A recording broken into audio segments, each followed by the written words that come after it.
It really is my honor to be with all of you because one of the things that I really, truly love to talk about is leadership. And this is a topic that Carter and I talk a lot about because if you actually think about it, the one thing we know is we're blessed to be in this country. There's a lot of fantastic things going on, but at the same time, it's pretty clear we truly need more leaders. Whether you talk about business, whether you talk about academia, spiritual leaders, I won't even get into the current government situation. No matter what the topic, there's always this view that, boy, we really need more leaders. But what I find very interesting is very rarely do people get very specific. What do we actually need to do for all of us to become better leaders? And those of us that are fortunate enough to be able to influence others, how do we truly develop the next generation of leaders?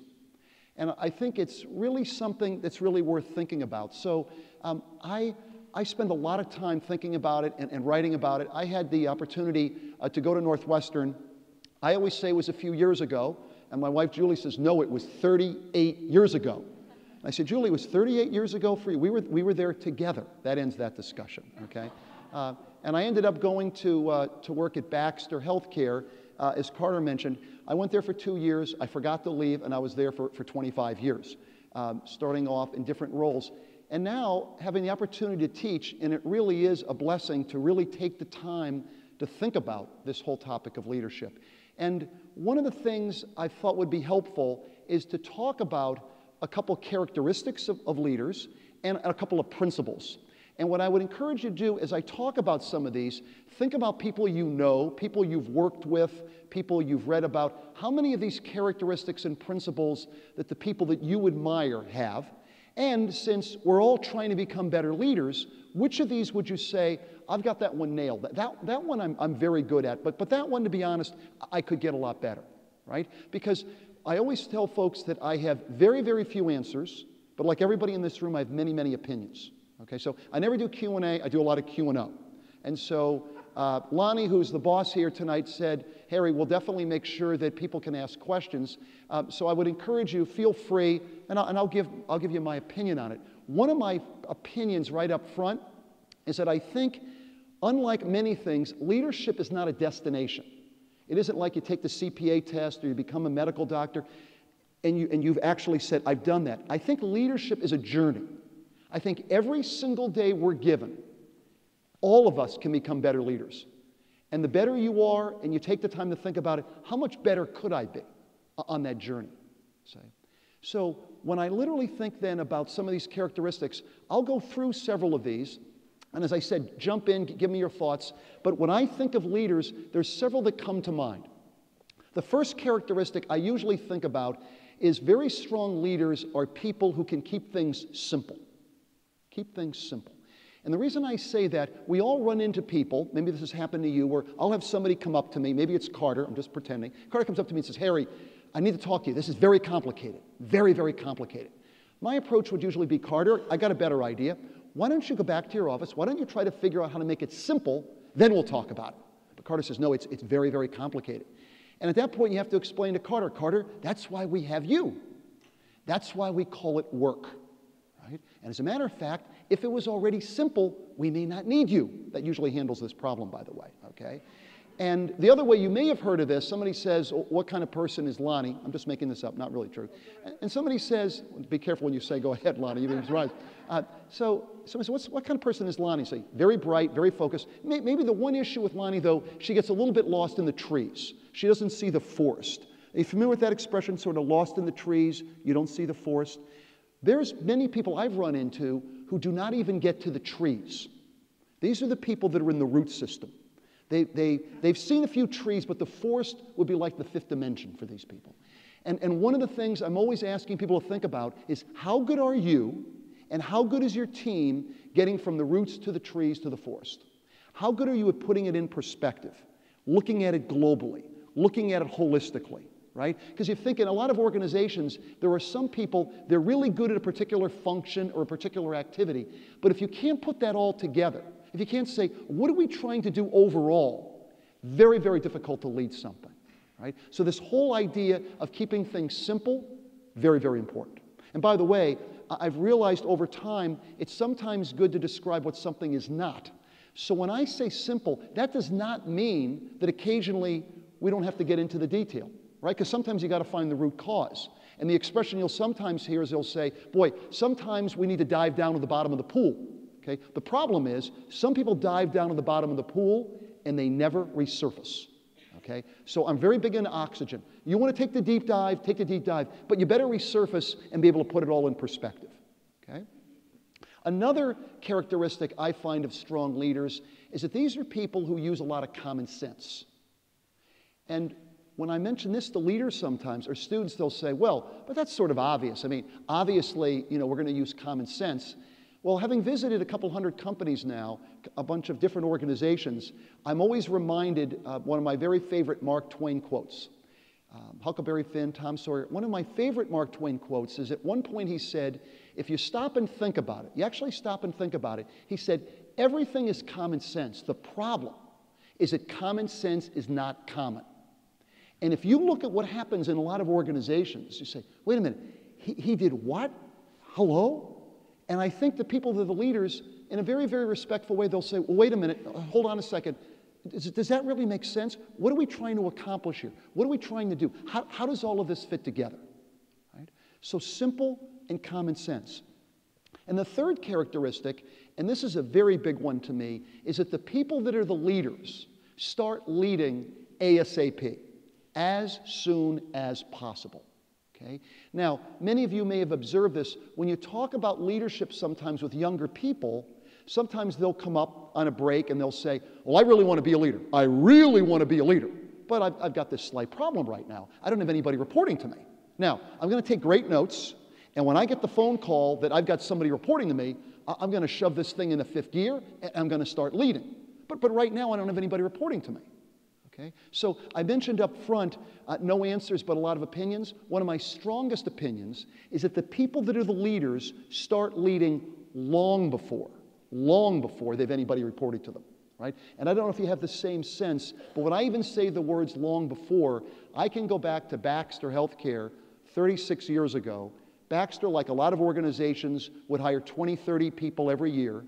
None of us had anybody reporting to us. We were all either in a cubicle or a bullpen or a car if you were a sales rep.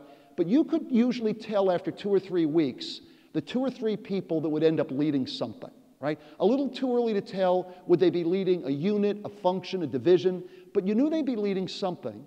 And you ask yourself, well, what was it about these people? And my observation is these are people who basically said, I'm going to get started. I'm going to get started. Because I think they figured out what I believe is the fundamental thing about leadership, which is leadership has nothing to do with titles and organizational charts. It has everything to do with the ability to influence people to do things they ordinarily wouldn't do. And the only way I know how to influence people is you have to be able to relate to people, right? Because if I can relate to somebody, you can influence them and you can lead them. And notice that has nothing to do with titles and organizational charts, right? And I think the earlier people get started on this, the better. Right? I know we got a lot of Boy Scouts here tonight. I mean, the reality is you don't have to wait until you're in high school or college or working, right? I think people that are leaders say, you know what? I will keep it simple. I'll use common sense. And if you think about most of the things we're all involved in, I've actually simplified it to say there's either an issue to resolve or an opportunity to take advantage of. If it's not an issue or an opportunity, what is it? Right? So this whole idea of keeping it simple, getting from the roots to the trees to the forest. Right? Now, one of the things that students will sometimes ask, people like Carter and I, they'll say, well, what slows this whole process down? Because in a lot of organizations, it seems like there's a lack of leadership. Right? Why is it that people seem to be a little reactive? They're kind of like waiting for permission. Is there something that slows this process down? And again, having visited a lot of organizations, what's surprised to me is that the issue that seems to exist happens in many, many organizations. And the surprising thing, and I don't expect you to believe this, so I'll have to give you an example, but the actual names of the people who slow things down actually end up having the same names. Right? Now, I don't expect you to necessarily believe this, but I'm going to give you a little example of how this works.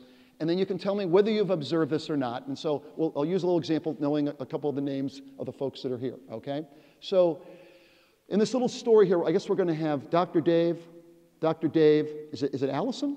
Okay, and Carter. So here's what happens. In this little story, so just work with me on this here, the four of these individuals, they're all 21 years old, okay? So work with me here, okay? They have nobody reporting to them at all, and they're working in an organization. Could be for-profit, not-for-profit, but the four of them have started, okay? And it turns out that Dr. Dave says, you know what? This does not make sense. There's a more efficient way to do this. We could actually save a lot of money. We could do a lot better things for the community. Much more efficient way to do this. We should challenge. We'll be respectful. I'll probably say that several times. We'll be respectful, but I think we should challenge, okay? And the other Dr. Dave says, you know what? Dave, you raise a good point. We should challenge. We'll be careful, but we have nobody reporting to us, and all these people are up here someplace, but we should challenge. Now, Allison, being a little more conservative, a little more careful, says, wait a minute, Dave, wait a minute. We can't do anything yet. We have to wait. We have to wait, so slow down. Don't be too enthusiastic about this. And Dave, who was getting all pumped up, says, well, Allison, I appreciate the warning. What do we have to wait for? And Allison says, we have to wait for a group of people that in most organizations is known as those guys. This is a group of people called those guys. And by the way, this group in most organizations, this is both men and women. Okay, this is not a gender issue, but we have to wait for those guys. So right away, Dave says, you know, I appreciate the warning. Don't want to step on a third rail here. Who are those guys? And Allison says, you know, I don't want to disappoint you and I don't want to frustrate you, but that turns out to be the biggest issue we have right now. We have no idea who they are, but we have to wait for them. We have to wait. We can't do anything yet, right? Now, young Carter, okay, appears on the scene. Now, Carter literally wants to be a leader, but it's his first day. He's kind of wandering around. He's not sure what to do, but he overhears this discussion, okay? And because he's the real leader, he says to himself, because we talk to ourselves, Dave raised a very good point. Dr. Dave also said it was a good point, but Allison's raised this issue about those guys. But being the leader he is, Carter says to himself, since nobody knows who they are, why don't I tell them I am one of those guys? Okay, this brings tears to my eyes, okay? So he goes to Dave and says, Dave, well, you raised a great point. We should get moving. Yeah, but did you hear what Allison said? We have to wait for those guys. No, look at me. I am one of those guys. I'm one of the men or women who's going to do something about it. So the question that I ask everybody in the room, regardless of age, regardless of title, regardless of what everything, two questions that I think are worth thinking about. Here's the first question. Have you reached the point, whatever your role, whatever your age, wherever you are, have you reached the point where you've decided, I'm one of those guys? I'm one of the men or women who's going to do something about it? Or are you waiting for somebody else to do it because somebody's got to do it and I'm not one of those guys? The second way of thinking about it, and I actually think it's even a simpler way, is whatever you're doing, whatever your role, are you watching the movie or are you in the movie? Are you watching the movie or are you in the movie? Okay? And I think that's a great way to think about it, and here's why. So I would almost say, if you actually think about it, you got two people. You've got Greg and Jerry, okay, and they're having lunch together, and Greg says, why are we doing this? Why are we doing this? Jerry says, you know what? Doesn't make any sense at all. And Jerry pulls out a pad. He's literally making a list of all the reasons it doesn't make any sense. So interesting, not only is he watching the movie, he's writing a movie review. Okay? But if he's in the movie, it's very different. See, if he's in the movie, when Greg says, why are we doing this? Jerry says, you know what? I'm not sure, but let's get the cake. Let's get to somebody, right? Because we're not watching the movie, we're in the movie. And I really think this is a way to really think about leadership in a very simple way. Are you going to be proactive? Are you part of the solution? Or are you one of the people who wants to talk about what all the problems are? See, because many people like to talk about, well, that's a problem, and that's an issue, that's a problem. It's very, very easy to watch the movie. But I think the people that are the leaders say, you know what? I don't have to have anybody reporting to me. If I can figure out a way to relate to people, influence people, and lead people, I can make a really big difference. I can make a very, very big difference. Right? So thinking through this is, in my mind, a very, very big part of leadership. Now, if any of these characteristics seem reasonable, you then take the perspective of, are there a few principles? Are there a few things, regardless of age, you could focus on to really develop these leadership skills? And so there's many, many ways of thinking about this. A lot of people have got a lot of great insights. Consistent with simple common sense and getting started, I've sort of talked through 4 principles, right? And I'll walk through these 4, I'll kind of summarize them, and then we'll open it up and you can ask any questions and I'll give you some examples. The first one, and by far and away the most important to me, is what I refer to as self-reflection. The second one is balance. The third one is true, and you can triple underline true self-confidence. And the fourth one is genuine humility. Okay? Self-reflection, balance, true self-confidence, genuine humility. Now, first of all, on self-reflection, here's the thought on this one. Even though many folks here I don't know, I would guess, just a guess, most people in this room have at least 2 or 3 times the number of things you like to do than you're ever going to get done.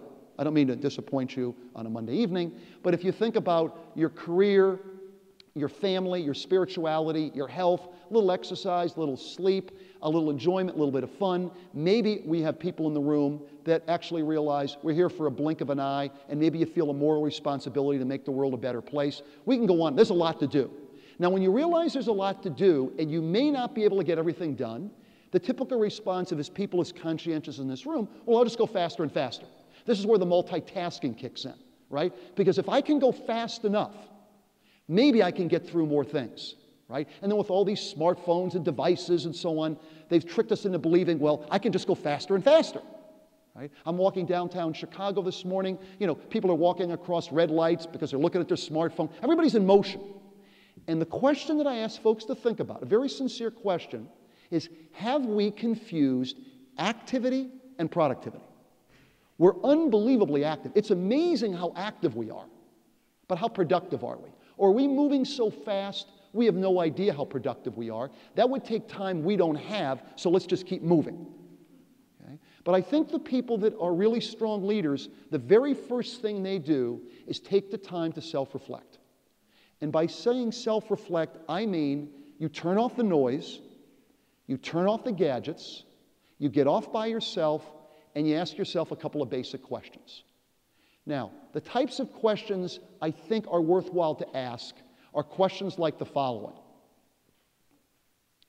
What are my values? What do I stand for? What's my purpose? What really matters? This is not an advertising campaign. This isn't an interview. No, it's what really is the core here. Okay? What kind of a leader do I want to be? What kind of example do I want to set? Okay? Not possible for me to think about these things when I'm doing 10 other things at the same time. But taking a little bit of time to think about it helps me separate out activity and productivity. It helps me get from the roots to the trees to the forest. It puts everything into perspective. Now, what some of you may be thinking, because I get this a lot from students, executives, they'll say, well, sounds great. I mean, sounds super. The problem is, I just don't have the time. I just don't have the time. And what I try to challenge folks is it that we don't have the time, or is this something we don't want to do? See, because this could get very sensitive, right? There could be a pretty big difference between what we say is important and what we're actually doing. We may not want to confront that. That could be a little unsettling. But we're talking about leadership. Leaders are willing to be challenged. Leaders are willing to get uncomfortable. That's what leaders do. And by the way, when we say we don't have the time, most of us commute someplace. A lot of us try to exercise. Some people actually pray or meditate. Is it that we don't have the time, or is it something we don't want to do? Right? I think it's worthwhile thinking about that. Right? Just putting things into perspective. Now, again, sometimes helpful to describe what something is not, just to kind of lock it in. So when I say self-reflection, as far as I'm concerned, this is not self-absorption. This is not spending hours contemplating your navel. No, no, no. This is, what are your values? What are you going to do about it? Okay? That's why I call it from values to action. Okay? Take the time, think about it, not too long, and now where am I going and what am I doing? Okay? Now, folks will sometimes say, well, can you give me some examples? I'll give you an example, but as I said earlier, I don't have a lot of answers. And by the way, there's an infinite number of ways to do this. Some people get up early in the morning and they're going for a jog along the lake. They're taking a ride, they're commuting on a train. either saying a prayer, or meditating, or whatever.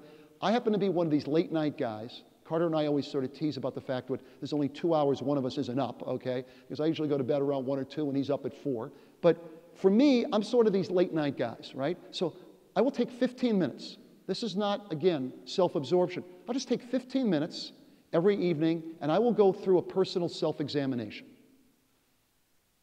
What did I say I was going to do today? What did I actually do? What am I proud of? What am I not proud of? How did I lead people? How did I follow people? If I lived today over again, what would I have done differently? And then the last one, a little more philosophical, is if I have tomorrow, being fully well aware that sooner or later I won't, but if I do have tomorrow, and I'm a learning person, based on what I learned today, how will I operate tomorrow? On whatever dimension of your life has any significance. Father, mother, son, daughter, leader, follower, whatever your spiritual orientation is, it just puts everything into perspective. Puts everything into perspective. Okay? That's the whole idea of self-reflection. Now, one other thought around self-reflection, because at Kellogg we talk about this for hours. So I'm giving you, Lonnie said, Harry, this is an incredibly bright group of people, so you can give them the executive version of this. But the way, I'll give you one other example, is if you spend about 15 minutes thinking about this and talking to people, you can usually figure out after about 15 minutes whether the person is very self-reflective or not. And the way I usually figure it out is, it only takes about 15 minutes if you're talking to somebody, and anybody can do this by the way, is to figure out how often the person is surprised. What's very remarkable to me is the number of people walking around that are constantly surprised. And what you really ask yourself is, I'm sort of surprised you're surprised. I don't know if you thought about this. Typical thing, the other day, I'm at O'Hare Airport, I run into somebody I hadn't seen for a while. Hey, Charlie, how you doing? Harry, I'm very surprised, very surprised. Charlie, what are you surprised at? Well, I have 2 young boys. I have no relationship with my 2 young sons. I'm very, very surprised. Well, Charlie, do you spend time with your 2 sons? No, I don't spend any time with them at all. But yet you're surprised. There's an amazing number of surprised people walking around, right? And if you think about it, if you're actually self-reflective, one of the tremendous benefits is there's very few things to be surprised by. You may not know the timing of when it's going to happen, but you can predict what most things could happen, and why wouldn't you take the time to figure that out ahead of time? Okay? So that's the idea of self-reflection. We'll get into that maybe a little bit more during the question and opinion phrase. The second principle is balance. And this is a big one for me because we could talk about virtually any topic tonight. We could talk about the Middle East, we could talk about North Korea, we could talk about the US presidential election. We will not. Virtually any topic you can think of, immediately many people have very, very strong opinions. Very strong opinions. The problem, though, is that often people with very strong opinions have virtually no understanding of others' perspectives. They understand their perspective, but that's about it. And I think the people that are strong leaders, in addition to being self-reflective, they're balanced. And when I say balanced, they take the time to understand all sides of the story. And the reason I slow down to say all sides, when I started teaching 11 years ago, I made the mistake in class of saying, the value-based leader takes the time to understand the other side. And one of these Kellogg very bright students said, does that make the assumption there's only 2 sides? I said, that's a great point. There's multiple sides. There's multiple sides of the story. Or the other way you may have heard this, I think Stephen Covey, the 7 Habits fellow, describes it as the value-based leader seeks to understand before they're understood. They seek to understand before they're understood. See, because if you're a really good leader, if it turns out Lonnie's my boss and Lonnie says, hey, Harry, this is now your team, okay? What that basically means to me is, this is my team, so I will make the final decision, okay? But I'm going to make a much better decision if I can say, hey, Kay, what do you think? Hey, Mr. Wick, what do you think? Wait a minute, say that again, Kay? Say that again? I think that's it. See, because most really good leaders realize they may not usually come up with the answer, but they'll recognize it when they hear it, okay? But I'm only going to hear it if Kay actually believes I really want to know, right? So if I say to Kay, hey, do you think on this issue we should go east or west? Kay may say to herself, the last 5 times Harry brought up a similar topic, Harry went east. This time, I think we probably ought to go west. But before she says anything, she asks herself the obvious question. When's the last time Harry changed his mind? If the last time Harry changed his mind was 1994, okay, she's not going to waste her breath. As a leader, you have to actually convince people that you have absolutely no need to be right, but you're fanatically focused on trying to do the right thing, right? So this whole idea of balance. And I think I try to come up with practical ways to think about this. If you're really good at this, one of the things you will do, I think, is you'll avoid saying, I'm not going to have a discussion with Lonnie and say, hey, Lonnie, I really don't understand where you're coming from. I think that's actually ignorant. If I take the time, I can understand where Lonnie's coming from. Then I'll decide, do I agree or disagree? Right? But this whole idea of, I really want to make sure I've got a very, very good understanding of whatever the issue is. Whatever the issue is. Okay? So this balance piece then impacts almost every decision you make. Now, two things that I hear sometimes from executives, they'll say, well, wait a minute, Harry, are you going to make decisions quickly, or are you going to get the views of folks on the team? Right? As I always tease the students in my classes, no matter what the question is, if you answer yes, you always get partial credit. So in this example, it's 7:35. If it's 7:35 and Carter's my boss and Carter says, Harry, I'm getting on a plane in 10 minutes, I need a recommendation from you, I'll say, great. I'll tell my team, here's the deal. I'm going to him in 10 minutes. All right? So if you got a view, you got to back up the truck fast. I'm going to listen as much as I can, and then I will make a decision. The other one that comes up a lot is somebody will say, well, Harry, I hear you, and I hear you want to get the views of the people on your team, but Harry, let me give you my problem. Harry, I've got 20 years of experience. On my current team, nobody on my current team has more than 2 years. And I'm a little concerned, if I ask them what they think, I'm concerned that the majority of them are going to want to do it, when, Harry, respectfully, on this issue, with my experience, I know we shouldn't do it. Well, here's another opinion. Two words I never confuse are leadership and democracy. I never confuse these two. These two words I never confuse. But if it turns out that Dave says, Harry, you know, I hear you, but respectfully, I'd really like to run my team as a democracy, I always throw out little free tips. So here's a little free tip. If you really want to run your team as a democracy, there's only one rule. Just have an odd number of people on your team. It works perfect. It works perfect. 4 to 3, we can do it. 2 to 5, I wish we could do it, but we can't. But of course, if Dave works for me, I've got to sit down with Dave and say, Dave, respectfully, we're not going to need you anymore. I can replace you with a vote counter. Okay? The whole reason we got you, pal, is that sometimes all 7 people are going to want to do it, and respectfully, very respectfully, you're going to explain to them why we're not going to do it. Okay? That's this whole leadership thing is all about. Okay? Now, one quick one, and we can get into this one in more detail if it's helpful. This balance thing, and Carter and I talk about this a lot, goes way beyond every business decision you want to make. Okay? I actually believe it has everything to do with your entire life. Now, I'll get a little survey on this one. I find it amazing, the number of organizations I talk to, that they all talk about this concept, and I'd be curious how many of you have heard this concept. It's called work-life balance. Okay, how many people have heard it? I'm just kind of curious. How many? Okay, now, this is a big one for me. Now, because you're all becoming a little self-reflective, let's first think about the concept, slowly. Work-life balance. You're either working or you're living. Now, this is problematic for me because some of us work enough. If that's not living, that could be a little bit of a problem. Okay, I can't get my head around that. So I always think about it as I never talk about work-life balance.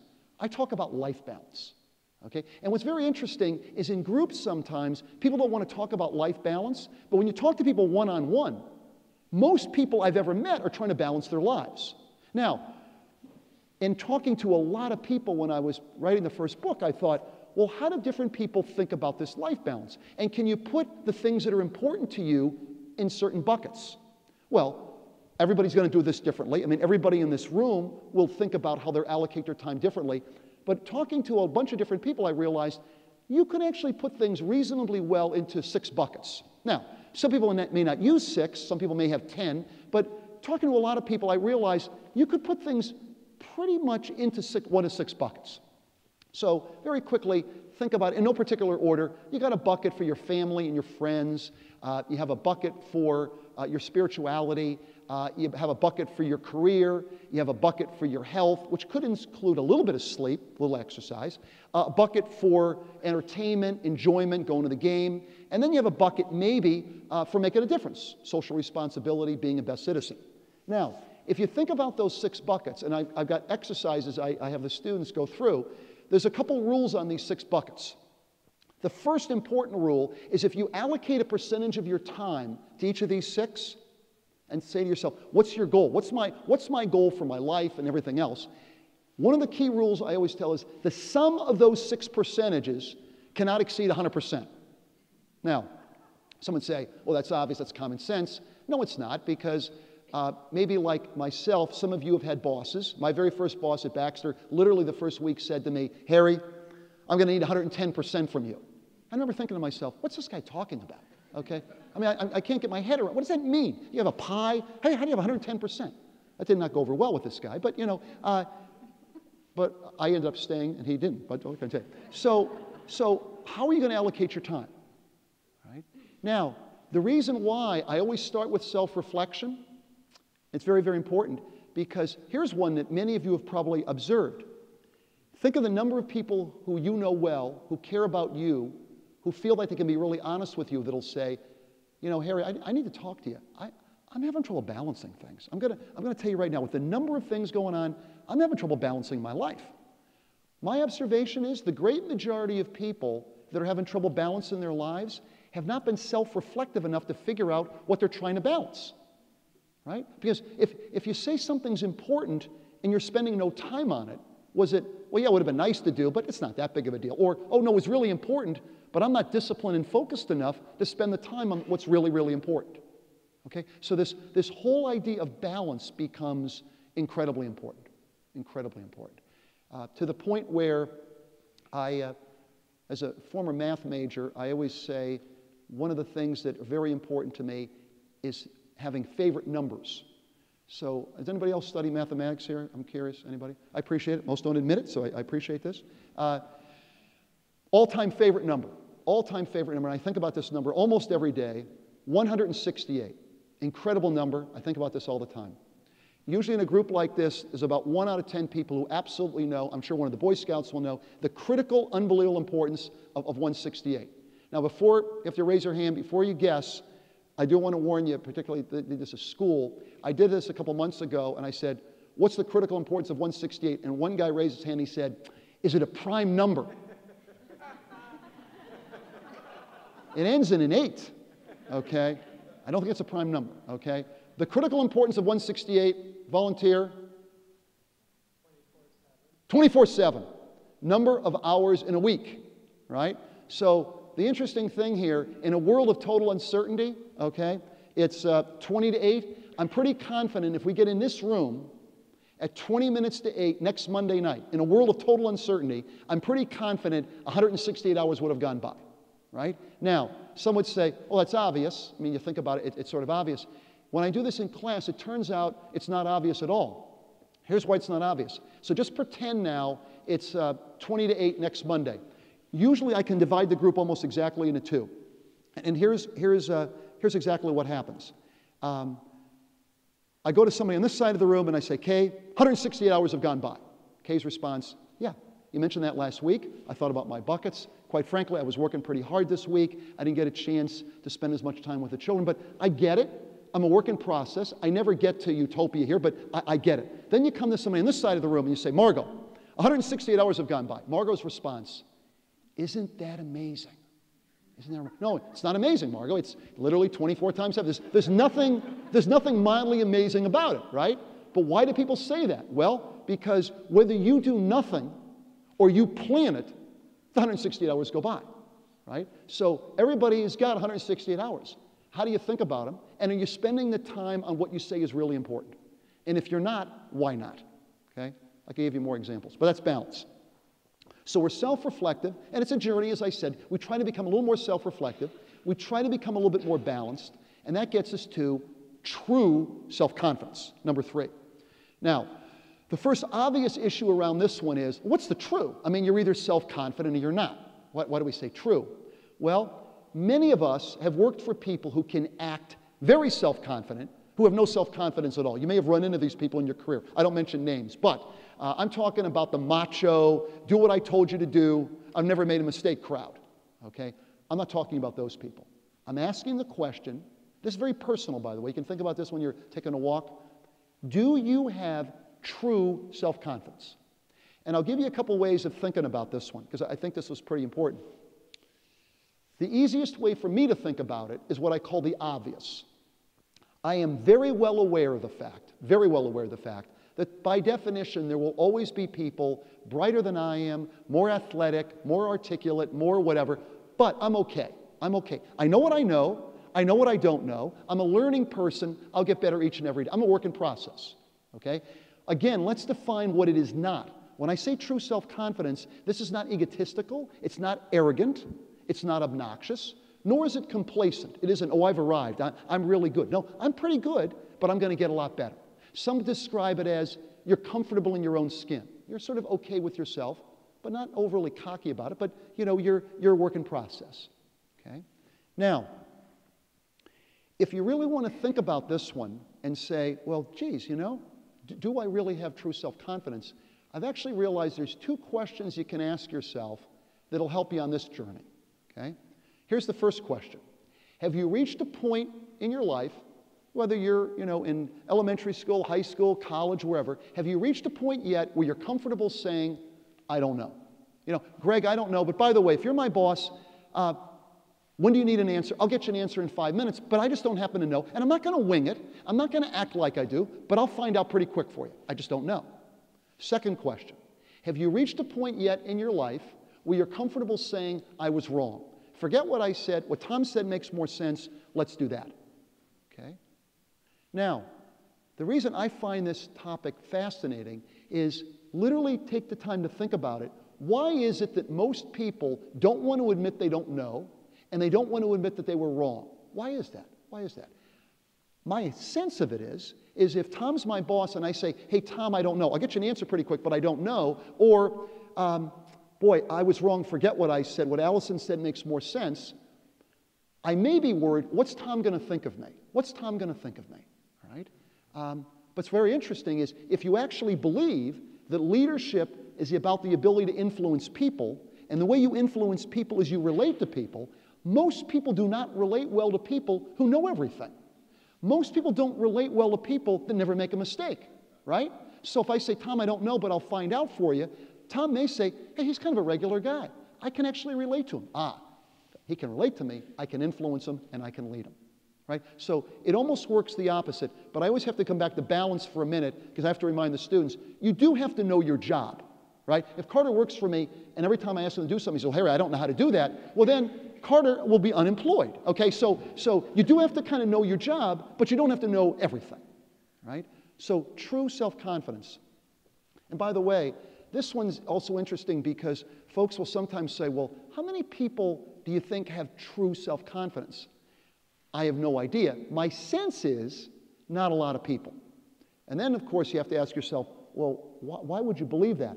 And this is an age thing, so some of us that have been a little older can maybe relate to this, but what I've actually took the time to realize is that those of us that started work 30 or 40 years ago, in most organizations, we had strengths and we had weaknesses. I don't know if you realize this, but like in the last 15 years, we don't have weaknesses anymore in this country. We've outlawed them. I have to talk to a lawyer. Something happened. Because in most organizations I visit now, people either say we have development needs or we have opportunities, right? And it's really interesting. You know, you run into somebody and you say, hey, how are you doing? The person says, well, I'm not doing well at all. I am not doing well. Why? Well, I talked to my boss. I have several development needs. It's like a sickness of some sort, okay? And people get very exercised, you know. They're kind of like bouncing into walls or whatever. And say, well, Harry, I don't know what to do. I said, well, here's an idea. Let's go back to simple common sense.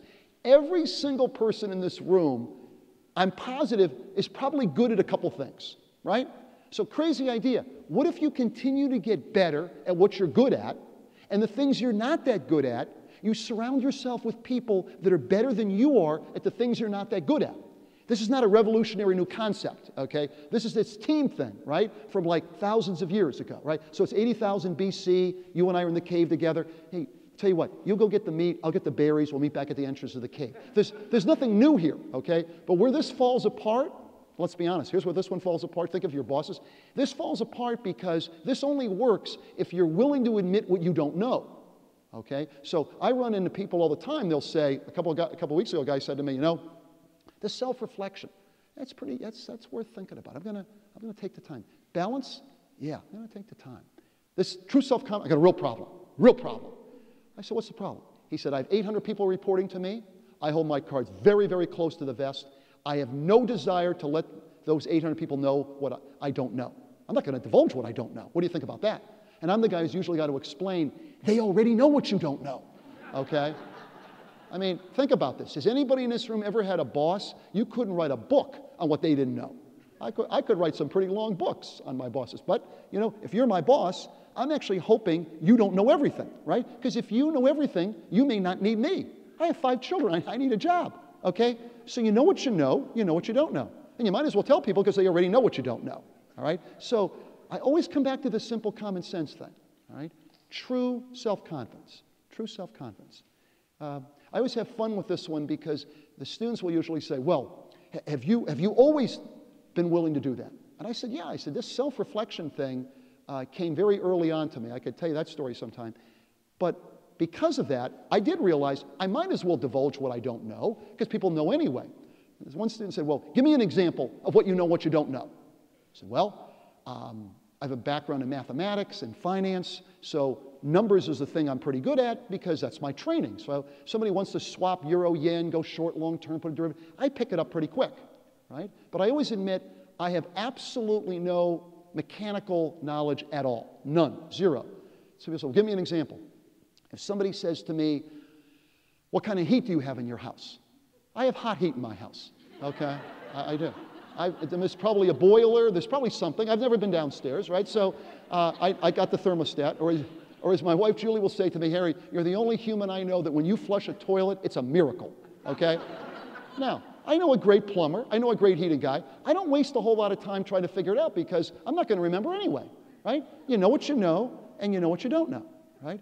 And actually, Mr. Graham, who was really one of the founders of Baxter, where I really learned this very early on, this was probably 25 years ago, and Kay and I were at Baxter, and I became the chief financial officer. So I thought, oh, I'm honored, this will be fun. And so Mr. Graham took me out to lunch, and he said, you know, maybe this applies to a lot of us. He said, some people, before they're ready for the next job, before any of us are ready to be promoted, they feel they need to know everything about that next job before they're prepared for it. So he said, Harry, we're looking at a lot of people over the next 5 years to be the next chief executive officer. Harry, if you needed to know everything about the CEO job before you got into it, how long would it take you? I said, Mr. Graham, I just became the CFO. I've only got like 30% of this job figured out. He said, well, I've thought about it a lot. If you need to know everything about the job before you get into it, you would be about 185 years old. But he said, I've got great news. And this is great news, I think, for all of us. He said, any job that any of us are ever in today or will ever be in the future, he said, there's only 2 things you ever have to know. The first thing you have to know, what are you really, really good at? What do you bring to the party? Where's your juice? What do you got? He said, the only other thing you have to know is who knows what you don't know. I said, Mr. Graham, I got about 200 guys who know what I don't know. This is going to work out fantastic. Okay. You know what you know? You know what you don't know. True self-confidence. Which gets us to the fourth and last principle, genuine humility. And by this time, by the way, if you've got the self-reflection and the balance, you're thinking about true self-confidence, you kind of slide into this one. Here's the way genuine humility works. We've got a lot of folks in the room, even some of the younger folks that have already accomplished a lot of things. They've got good grades. They're heading in the right places. So here's the question for everybody. How did you get to where you are so far? Whatever you've accomplished, how did you get to where you are so far?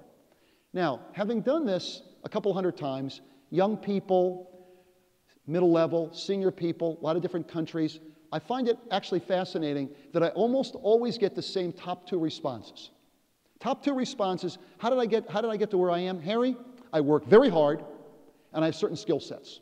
And the combination of working hard and skill sets, that's how I got to where I am. Now, if you think about it if I think about it really quickly, I say, yeah, I work pretty hard. I got a couple skill sets.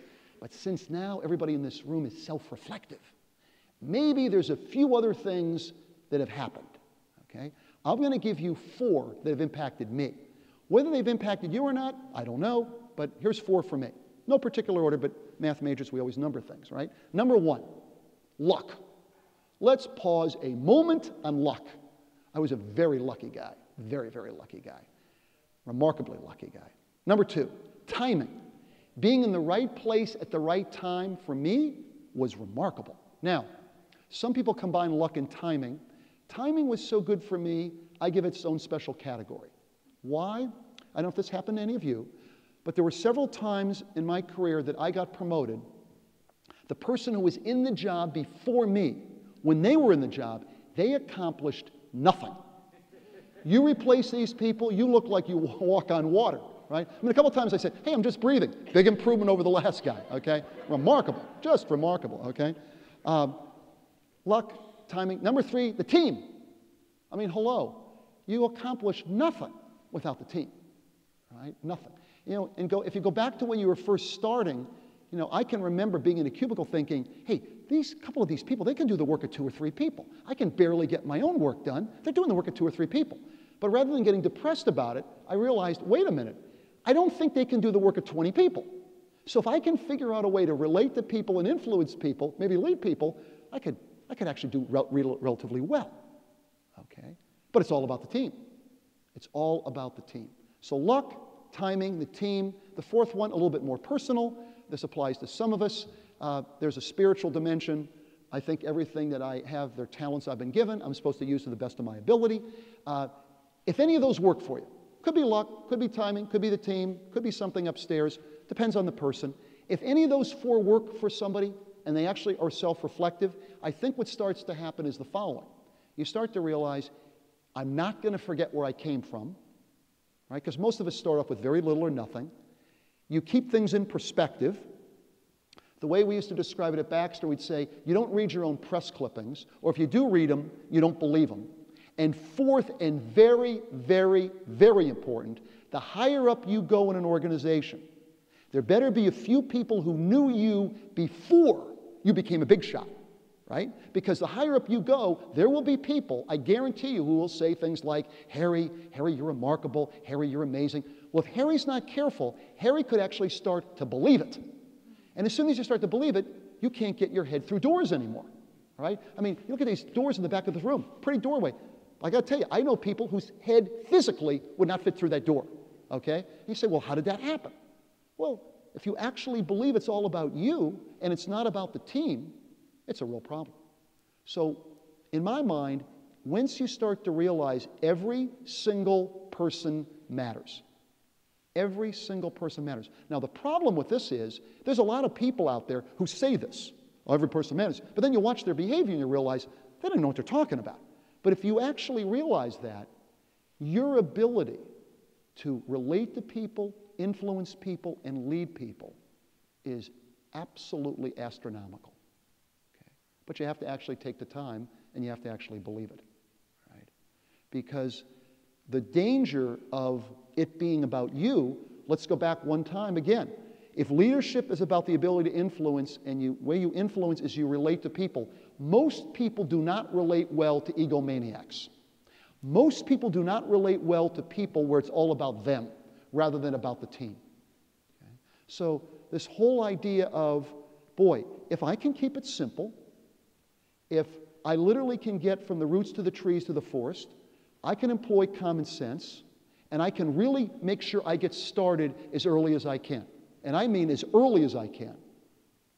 I think by becoming a little more self-reflective, a little bit more balanced, developing true self-confidence, and never ever forgetting where you came from and realizing every single person matters, I think you're set up to be able to lead anything.